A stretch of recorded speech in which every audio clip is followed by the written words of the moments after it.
Hello and welcome to How to Combine STEM and PE with Unruly Splats. My name is Chris Amundsen. I'm Lauren Watkins from the Unruly team. And we are going to walk you through just kind of a quick basic understanding of what Unruly Splats are and how they are used not only in PE, but they can be used throughout your entire school. So as I said before, my name is Chris Amundsen. I'm the current past president of IAFERD.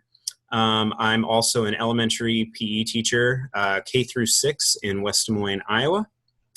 And I have been doing splats since January, and I have loved every minute of playing with them because it's just something new, and it is something that allows my students to be creative. And the one thing I've really loved is that a lot of my students that don't seem to love PE like a lot of students do, they become super engaged because this is something that has really piqued their interest.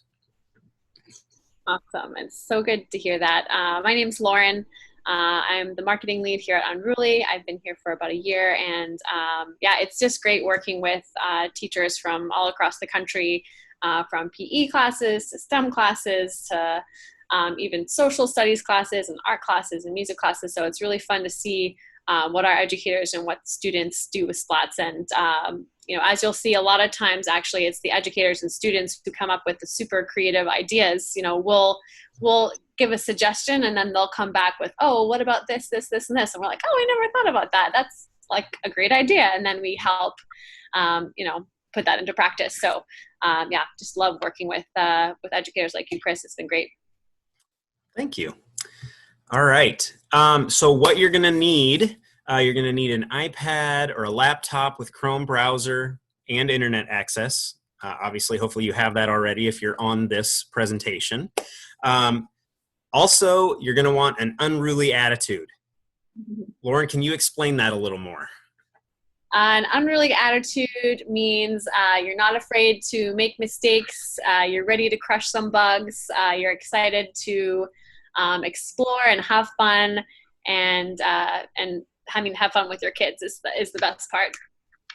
Yeah, I agree. I like to tell my kids an unruly attitude is just being willing to try new things, being okay with failure, and also being willing just to have some fun and do something that's completely outside of our PE box that we usually do. So here we go. One thing that we're going to use a lot today is the Splats web app. This is the app you would use to go in and create your coding and also kind of develop your games, save your games, do all those kinds of things. So we're going to go ahead and we're going to click on this here in a second. We're going to go through the process of how to get in here. You can use an iPad, you can use a laptop, you could use a Chromebook. My students are one-to-one Chromebooks, and so that's what they use generally.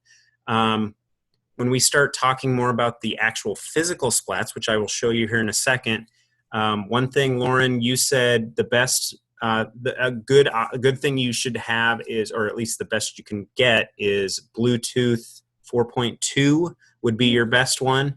That just allows better connectivity and a little more range with your actual physical splats that I'll be showing you here in a second. With the iPad app as well, you don't need to use the web, that link right there. So with the iPad app, all you do is go to the App Store and search in Unruly Splats. And then we have an app that's specifically for iPads, and you don't actually need internet access to use it. So you can use it offline with the iPads. But of course, with the Chromebooks or laptops, you'll use our web app, which is the one that's linked right here, and that one you will need internet for. And the Bluetooth is necessary for the physical splats, but if you're using our virtual splats, which we'll go through at the end of this presentation, then you don't need Bluetooth at all. Correct. All right. All right, this is an actual physical splat. When you turn it on, it starts off like this with a lot of sound, and when you connect it, it does that. Why do I care about using coding in PE? Well, coding has become such a huge deal and has become such a important thing that we as educators need to be promoting to our students, not only because it is vital for a lot of professions, not only ones that we have now, but ones that are coming up. but also it's just something that is going to help fuel some things like creativity in your students. Coding is going to allow your students to work on things that and create things that we don't necessarily have a way of doing with our hands. We need to use a computer to do them. And so we'll be able to create awesome things, that games or just resources that our students can use in PE, or they can use it in the library or in STEM class or technology class or social studies, science, pretty much anywhere in the building. And so that's one thing. We want to work with that. So that's a big thing. Creativity is a huge deal here. And we have, as a lot of you know, we have a lot of students that don't necessarily love PE. And I have found that this has not only gotten them super engaged, but this has also really brought out that creative side that you see a lot of times with like art class or music class, and it has brought it to PE as well. And I have kids that generally try to avoid PE stuff as much as possible, and they have come in ready to go, loving these activities. So that's one thing. The second thing is teamwork. You can use Splats for a ton of different things. One of my favorite things to do is to do group projects with them, and it forces your students to work together as a team. Now, this obviously, as most of you know, is something you have to build up to. It's not going to work in a minute, but it is something that with practice, your students are going to have to do a great job with, and they will really take hold of this project, especially if you have some really strong leaders on each team. As I said, project-based. My building actually is a project-based school, and so we do a lot to try to promote projects and also promote inquiry within our students and within their groups. And so project-based learning has kind of taken hold in our building. It requires the students to ask questions that they have to go answer themselves, not just recall, where I stand in the front and give directions and they just have to memorize it and absorb it. This is where they are actually going to do the work. As I said earlier, cross-curricular. I have done multiple things where not only am I working on the projects in PE, I'm having teachers in the classroom help. I'm bouncing ideas off of our librarian, who is also our technology person. This is, if you have a STEM teacher in your building, this is a great thing to go back and forth with.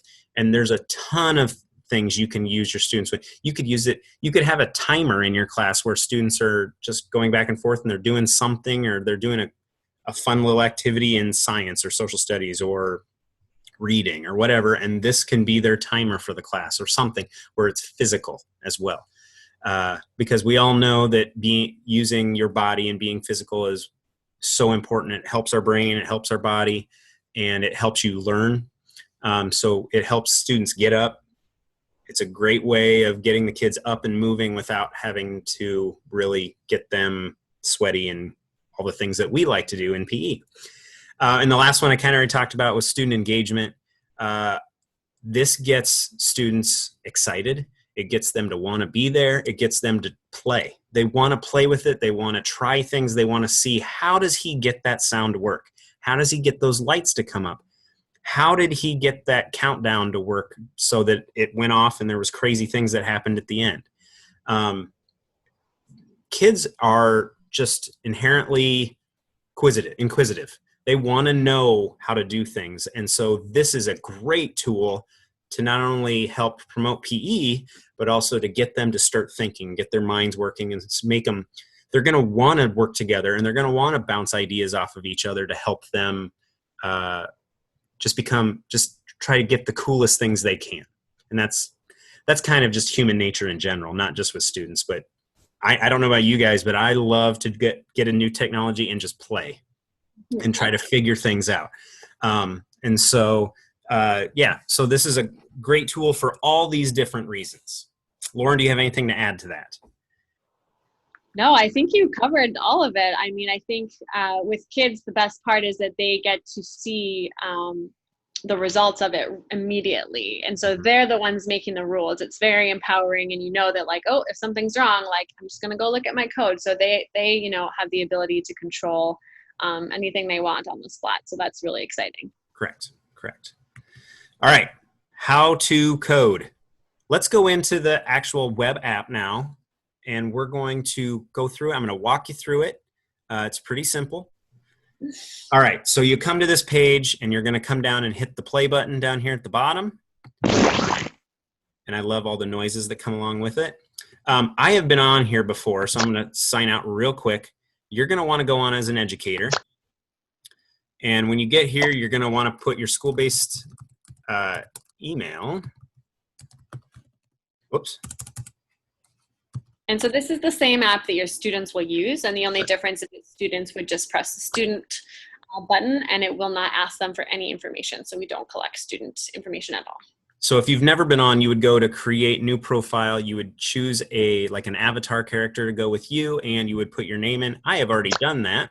So I'm going to go in and pick Mr. A. And this is going to lead you right here to our grid where we're going to start building.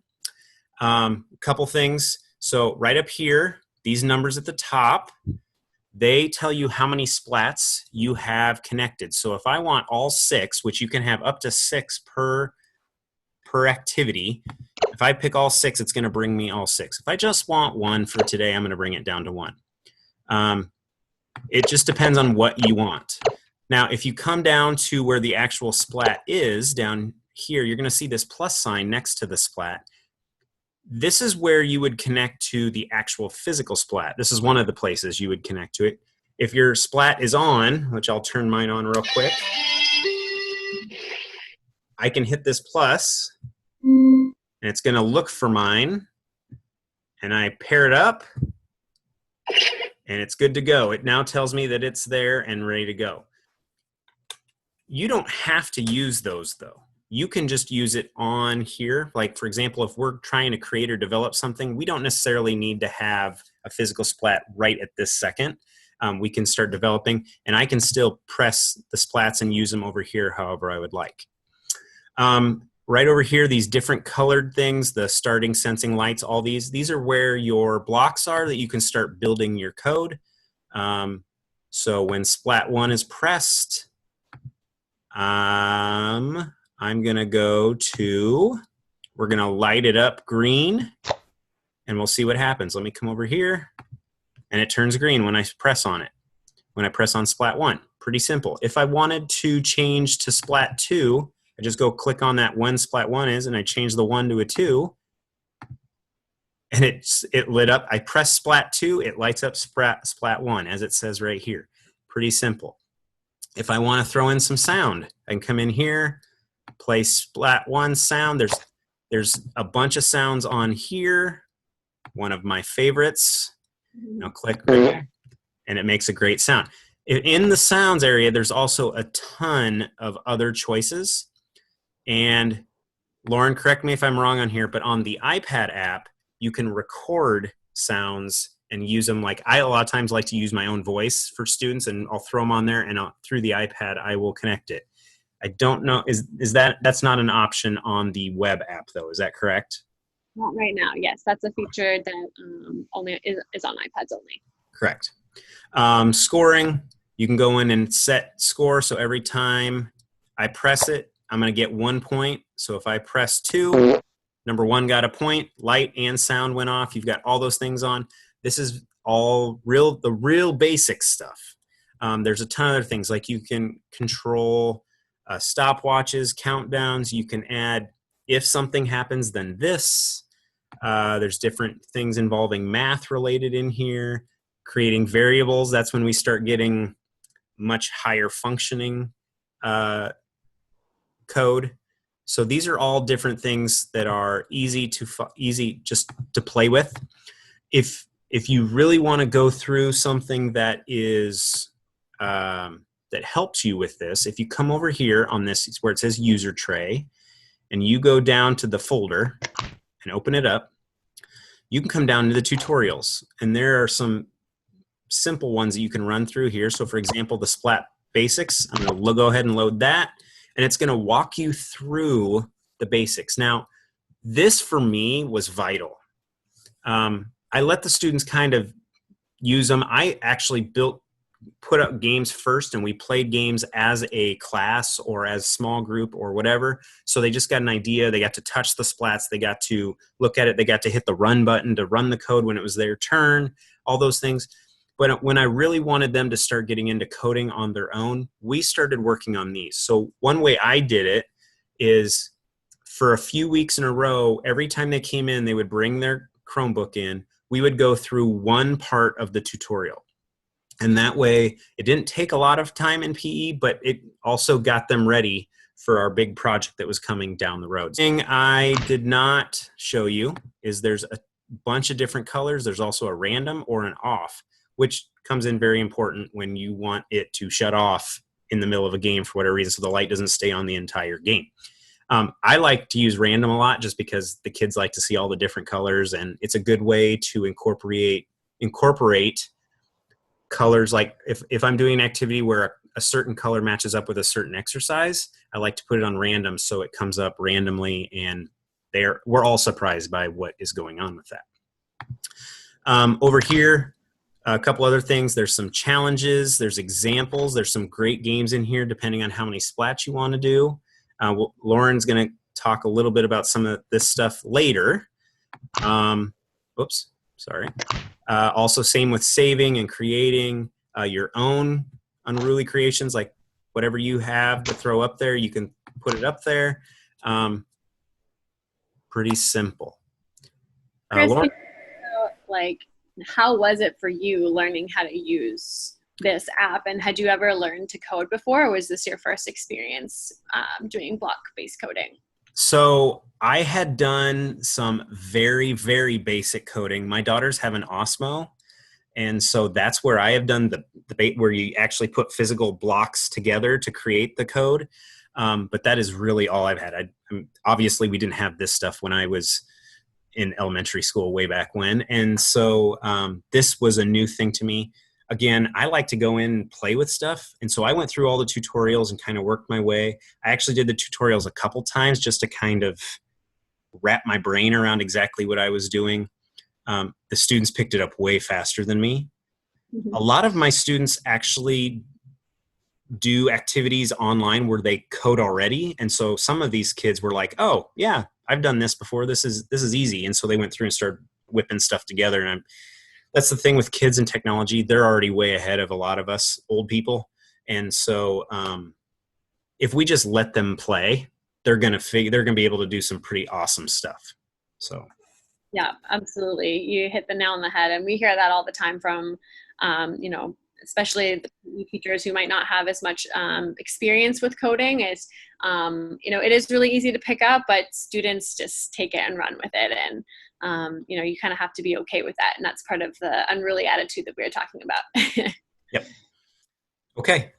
Anything else you can think of to walk through? Oh, the run button. I did forget to mention that. This is very important because if I put like a timer or something if I go up to the starting block and put when program starts, it knows to start when you hit the run button and then the stop button. Pretty simple.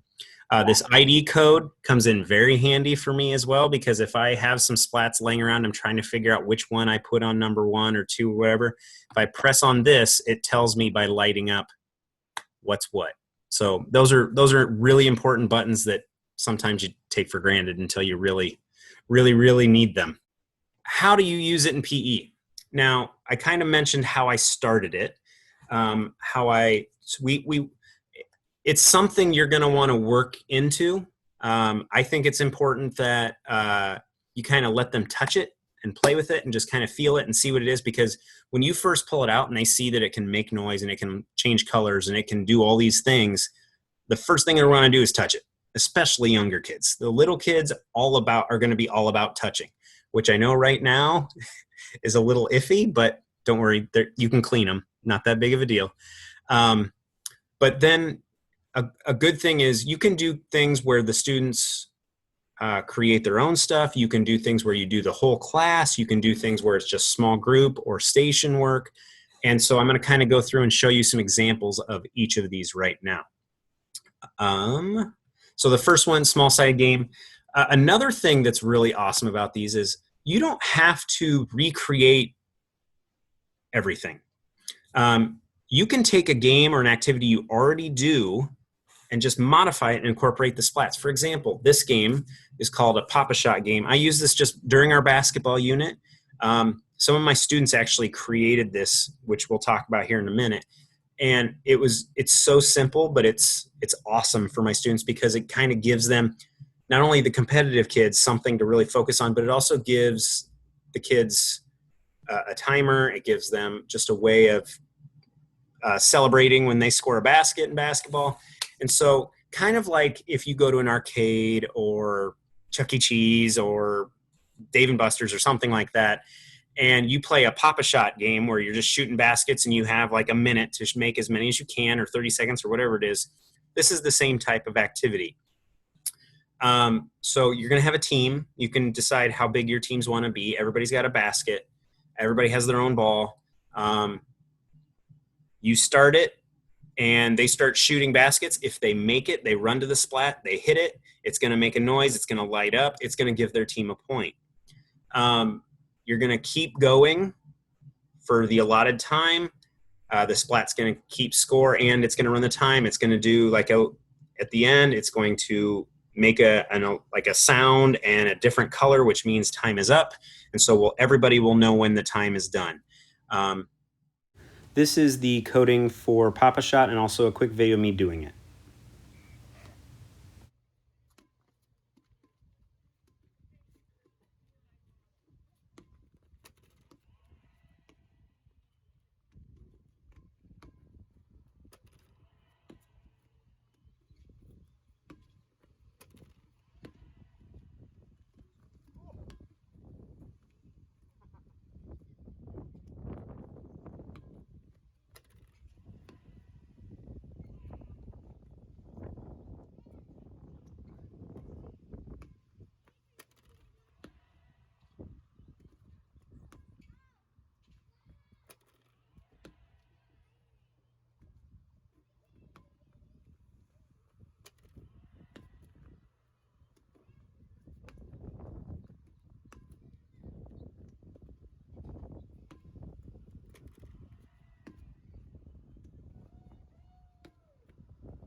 The second way I used it was stations. Now, this game, I actually, with the work of Emily, who works at Unruly Splats, she's awesome, by the way, and she's great to work with and is willing to try to figure anything out that you need, as well as any of the people that work at Splats. They have been fantastic to work with.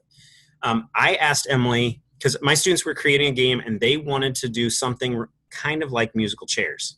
So I asked Emily, is there any code that you could help us with? Because it's kind of complicated and a little complex. And she sent me something, and we took it and we adapted it for our own. As a lot of you guys probably agree, at the elementary level, elimination games aren't necessarily the best thing for our students. We want them to be active as much as possible. We don't want someone to have to go sit against the wall, anything like that. So we took it and we changed it from an elimination game. We changed it to a fitness game. And what we did is we made the colors random. We made them all light up at the end. So you can play music. They're going to be moving around the splats.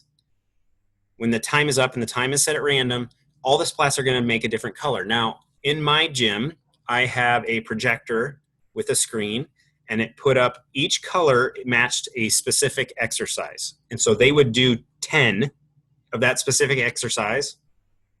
We'd hit it and they'd go again. And this would be a station they used if we were doing, or a center that we would be using for like 2-3 minutes. This is the coding for fitness musical splats and also a video of my family doing it.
Next thing we did is I love doing things where it involves the whole class. And so this I used actually, I didn't use it as a main focus game. I used this as um, a quick start game.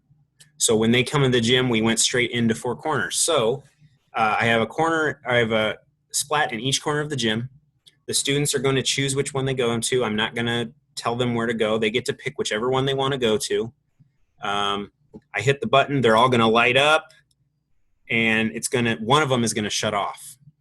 That means that group won. Now, this is different than how a lot of people play four corners, but as I talked about earlier, I'm kind of anti-elimination games at the elementary level.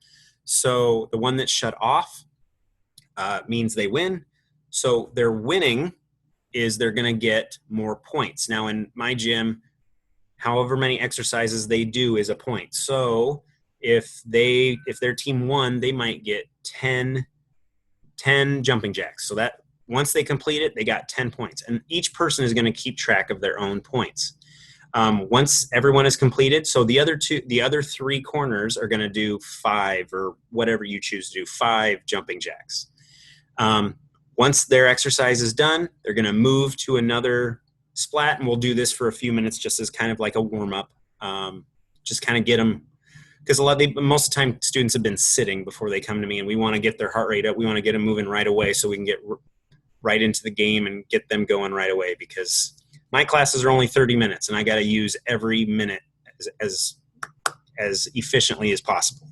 So I love this one because, I mean, it just shows the flexibility that comes with Splats. So, you took the rules of a game and you didn't change any of the code, but you changed the rules of what they do. And that's totally okay. We have, a race in place game where, traditionally you're racing in place on your feet, but we've had PE teachers who go, okay, I want you to be crab walking, or I want, one student presses the other one and you press this one. So you can make it whatever you want to. And that's the fun part. this is the coding for four corners and my family playing the game. All right, choose a new one.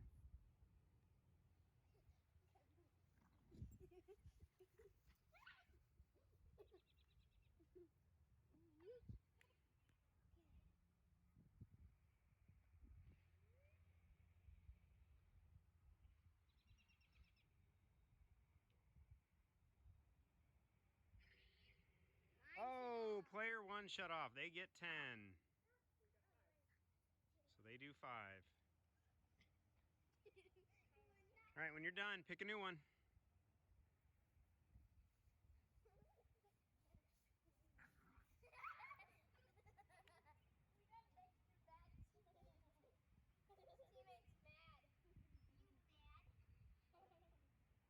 Player 2, over there.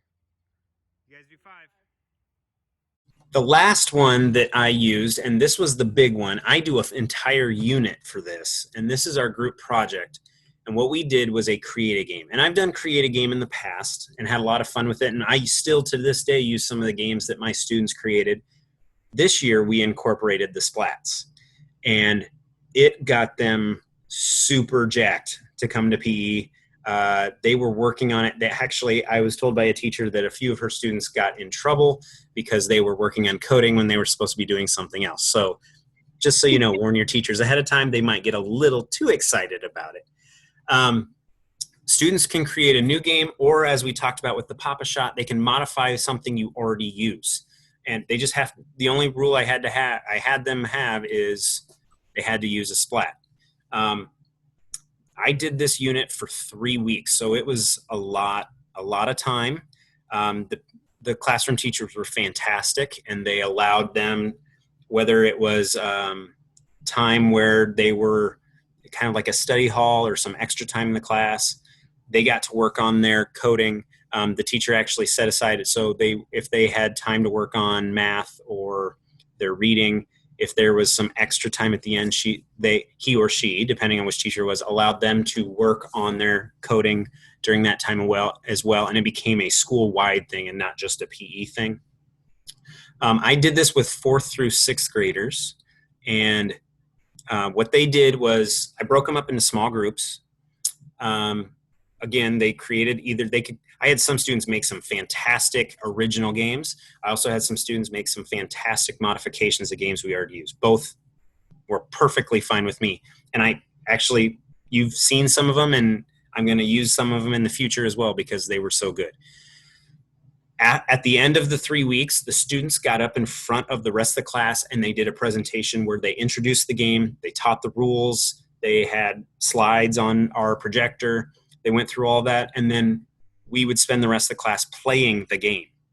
And so sometimes we would find bugs during the playing of the game, and it was so fun to see the rest of the students, not just in the group, the rest of the students saying, "Can I see your code?" And they would look through it and they'd be like, "Oh, this has to change to that." And it was teamwork, even though they weren't even really on the same team. They were helping each other to correct things because they wanted it to be successful as well. And I had some students that didn't necessarily want to play the game. They were more interested in the code, but once we got going, everybody got in the game and they had a lot of fun. One thing that I struggled with when I first found out about these was, okay, how can I afford these? Now, as a lot of you are, as I am, our budgets aren't necessarily the most for PE. And so we need to look at outside ways of doing that. So one thing I did is I started talking to community members about it. And for myself, I talked to our local Elks Lodge. They were looking at ways, actually I got lucky because they were looking at ways of getting more involved in STEM and STEAM in schools. And they wanted to find ways that they could help with this. So I went and presented to my local Elks Lodge, and they didn't know what coding was, and they didn't know much about STEM. They just heard it was something that needs to be done more in schools. And so I talked to them about it, kind of help explain exactly what these would be used for. We walked through the Unruly Splats website so they could see kind of what was going on. They saw some examples, and they right away were on board. You just have to talk to people, and you have to go and present yourself to them and kind of give them your ideas. I welcomed them into my gym. They could come and hang out. They could come and watch and try stuff out with us, and some of them did. And the kids sent them letters thanking them. It was an awesome process, and they're just part of the community, and they wanted to help schools any way they could. So that was a great way of getting them involved. The second thing is grants. There are a lot of grants out there, and there's a lot of grants that don't get used. So look at your local state PE teacher association. Like for us, IAFERD, we have grants every year, and we don't tend to get a lot of applicants. So that's one thing is if you've been a member, put in your application for grants. That goes for anywhere. There are grants out there that are STEM grants. There are grants that are there are corporations looking to give money away because it helps with their taxes and things like that. So look for those grants. There's tons of things. Along those same lines, I did Donors Choose. I put it out there, and I was shocked at how quickly I got help to fully fund my project. They were all about jumping on people from all across the country. There were anonymous people giving me like $1,000 just to throw up toward this stuff. And it was pretty humbling to see that there were people all across the country that were willing to just help a elementary PE teacher in the middle of Iowa. And it was a fantastic process to go through. So I checked that out too. Something a lot of us don't think about is our own district. Our district has money set aside for projects that might work, especially if they're related to things like science and STEM and engineering and coding and things like that are big. I know in Iowa there's been a very big push for coding in schools and more STEM in schools. And so I know a lot of states have done that. And so look at your district and see what initiatives they have going on there. There might be grants that you don't know about because you're not a science teacher or a STEM teacher. Talk to your people in your building, talk to your principal, if you have a curriculum director, talk to all of them about ways, if there's anything you can get their help with to help get some funding for that. And Lauren and I came up with another great one, Advocate. advocate for yourself. Talk to your district. Say, I want to do this. I want to do cross-curricular stuff. I want to work with our school. This isn't just PE. This is an entire school-wide thing. It involves STEM. It involves coding. It involves movement. There's math involved. There's tons of stuff involved in this that really makes your program look attractive. And it really makes the district stop and think, hey, this is something we can really do, and we can use it throughout our district. We can really use it when we're talking about science and STEM and just all those buzzwords that are really, really big.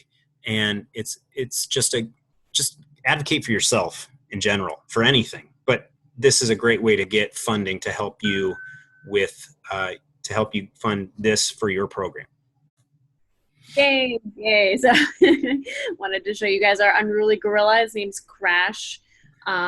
We've used Crash for a number of our virtual activities that we've been working on, as I'm sure you guys have all experienced in the summertime, having to kind of adjust your programming for virtual learning. So I'm going to show you a few games that are perfect for movement at home, or coding at home and movement at the school if you guys are doing a hybrid model come September. So here we go. Okay, so Chris did an awesome job giving us a tour of the web app, so I won't go through much, but I just did want to explain this basic code here. So on the left-hand side, this is our function, and this is really just a way for us to package our code. So you'll notice that this one is count from 10, and then this, which is our actual program here, when program starts, we have the countdown from 10 here. So I'm going to show you what happens.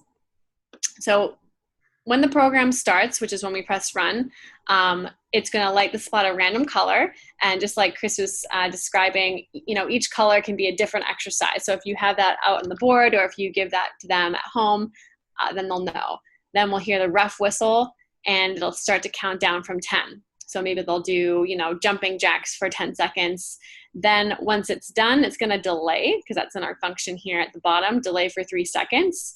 It'll blow another whistle, another delay, and then it's going to start again, and it's going to repeat 4 times. So I'm just going to show you what that looks like once. 10, 9, 8, 7, 6, 5, 4, 3, 2, 1. 10, 9. There we go. And then you can just press stop. So this is a pretty basic function here. I can even show you real quick what that looks like. So I've created this function, but this is our blank function. So I can drag this out and say I want to do count from 5. What I can do is have that label there, count from 5. And then I can, fun trick, if you right click, you can duplicate blocks. And then I want to delay between each one. So then I can do that, and then duplicate this to be 4, duplicate this, and that's how you would do it.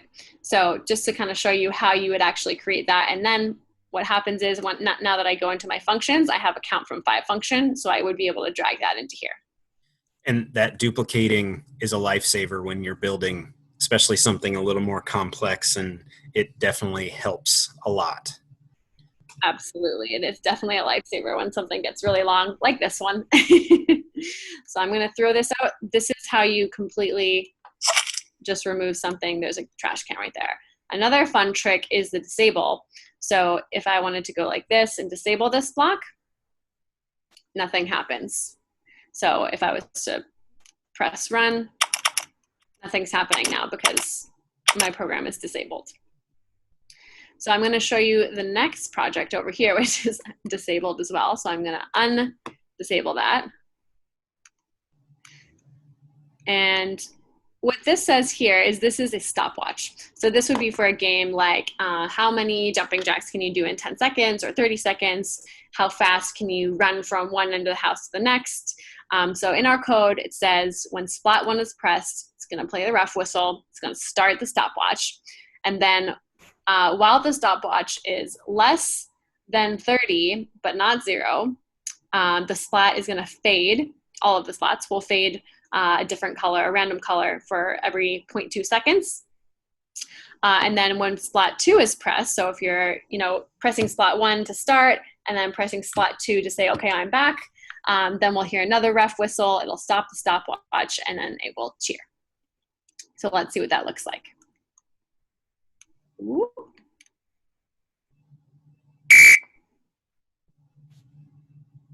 And I'm going to press splat 2 now. And so you can change this stopwatch to, this could be 5 seconds. So let's see what happens there. And say I don't make it back in 5 seconds. What happens? We hear a clap instead. So the next thing that we can do, I'm going to go back and I'm going to bring over our countdown.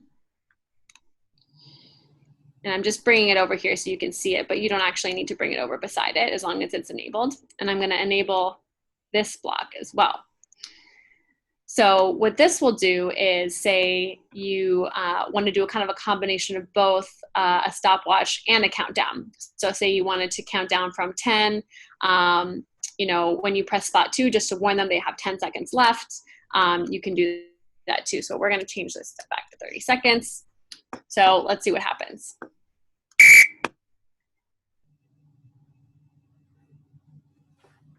All right. 10, 9, 8, 7, 6. You kind of get the idea. And the fun part is you can make the rules to be whatever you want. You could change this to be green. You could change this to be any color. You can change the sounds. You can even change the delays. So whatever you want to do with it, you can create your own rules, but this is just sort of a fun way to work in countdowns as well as timers into your activities so that your students have the flexibility to either do them from home or code them from home and play them at school. So something to add to that, Lauren, talking about changing stuff, something that I haven't really worked on yet, but I kind of want to play with it a little bit. On the actual physical splats, you can make it so that different LEDs turn different colors, and so you can get real into it and do kind of crazy colors and mixtures of things on there. And I think I'm going to start playing with that soon, just to really get some crazy stuff going. Yeah, I'll show you really quick what that looks like. Let's see, pink. So me press splat 3. I'm going to take the countdown out because that's a little annoying. Sweet. So you can see the different ones up at the pink and the green up on splat 1. Exactly. And so if we wanted to press splat 3 and have it do that on splat 3, we would just change that number there and it would be on splat 3. Perfect. Awesome. And I'll just show you also what our fitness activities look like. So every activity that you can do from home, usually we try and write it so that we're speaking to students, because we know that these are the activities that you're going to be giving to your students. So these are totally able to be independently worked on by your students. Each one will have a YouTube video that goes with it. And then we also created a logbook so that students can keep track of, say, how many push-ups they can do in 10 seconds this week versus 3 weeks from now. I know myself, I haven't had much improvement at home with my workouts, but if they're consistent, then I'm sure they will. That's good for goal setting. Yes. And so at the beginning of each activity, it'll just run through what blocks are being used. So this is nice too, so that they have an idea and then they can start thinking about, okay, I know I have to use all these blocks. How are they all going to fit together? And so, if they want to make it challenging for themselves, hopefully not necessarily looking at the code key, which is coming up next, but thinking about how are they going to use those blocks and what are the rules, because the rules for the game are the rules for the code. And that's basically the number one rule when coding with splats is that just think about what do I want to happen, and then figuring out the rules and writing them down and then actually building the code. So I just wanted to give you guys a sneak peek. This activity pack is fitness focused. It's not released yet, but you guys are the first ones who get to see it, so exciting. And I'm gonna go back here.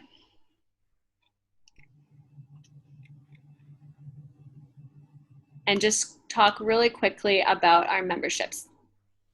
So the way that SPLATs work is through a membership program. So we have a 1-year and a 3-year membership. And the reason that is because when we talked with our educators and principals, they were really frustrated that a lot of technology in school was going unused, either because it was sitting broken in a closet and it wasn't under warranty, or the teachers didn't have the support to be able to use it properly in the school. And so sort of our model is that we want it used as a full school tool. So you can use it in the classroom, you can use it in the library, in PE. And this is a great way to get cross-curricular collaboration between both teachers and students. And we're basically there to support you with unlimited kind of coaching and training along the way without any additional charges. So that's sort of how our memberships work. And what they include: warranty. So as Chris mentioned, SPLATs are pretty durable, but if they break, then you don't have to worry about it. We will replace it, no questions asked. We'll pay for shipping both ways, so you don't have to worry about it. And another cool thing is that we have data that we'll share with you on how many stomps on SPLATs, as well as how many lines of code were created. And this is something that you can pass on to your administration, your principal, or even the district level as a way to advocate. So, okay, we're using this, this is something that we need. I mentioned the ongoing coaching. So Emily, which Chris mentioned, she's our education director. She works with every teacher in the school. So you don't need to have a plan for each teacher. One plan covers the entire school and anybody is included. So we will give you training. And if you come back to us 3 months after you get your SPLATs and you're like, I've got this idea, but I don't actually know how to implement it, or I need some help with this, we will hop on a call with you and help you, no problem. So there's unlimited seats for teachers and students. And of course, our plans come with SPLATs. So the basic plan comes with 12 SPLATs, and you can add SPLATs to your plan in sets of 2. So right now we've got a summer special.